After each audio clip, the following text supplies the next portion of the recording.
मंगल मैत्री स्टूडेंट्स, हम आज अंतिम सवैया पढ़ेंगे सुदामा चरित का।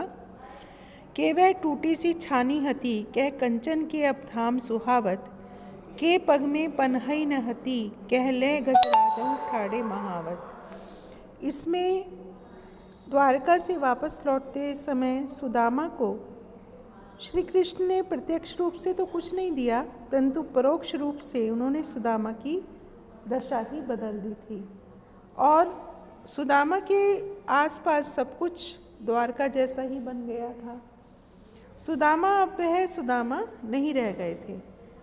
यहाँ कवि कहते हैं कि वह टूटी सी छानी हती। छानी माने छप्पर, कहाँ तो कै माने कहाँ, कि कहाँ तो सुदामा के पास टूटी सी जो वो होती थी झोपड़ी, छप्पर वाली झोपड़ी हुआ करती थी, और कहाँ अब उनके सोने के महल, सुंदर महल सुशोभित हो रहे हैं।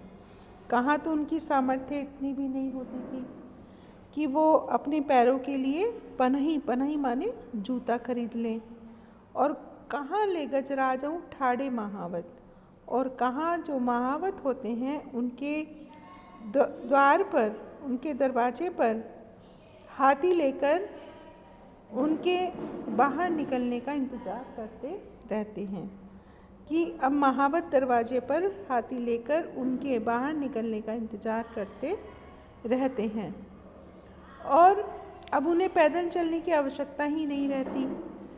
कहाँ तो भूमि कठोर पे रात कटे, कि कहाँ तो सारी रात कठोर भूमि पर काटते हुए बितानी पड़ती थी, और कहाँ अब अत्यंत मुलायम गद्दे वाले, कह कोमल सेज पे नींद न आवत, कहाँ अब कोमल, अत्यंत कोमल गद्दे जो हैं उस बिस्तर पर भी उन्हें नींद नहीं आती है। और के जुरतो नहीं कोदो सवा, कोदो मतलब एक बहुत घटिया किस्म का अनाज, कहाँ उन्हें कोदो और सवा भी जुड़ता नहीं था खाने के लिए, वो भी उनको नहीं मिलता था पेट भरने के लिए।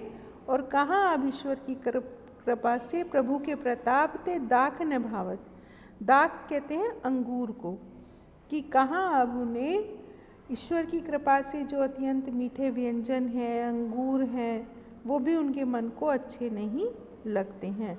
तो इस तरह से सुदामा की जो स्थिति है वही परिवर्तित हो गई है।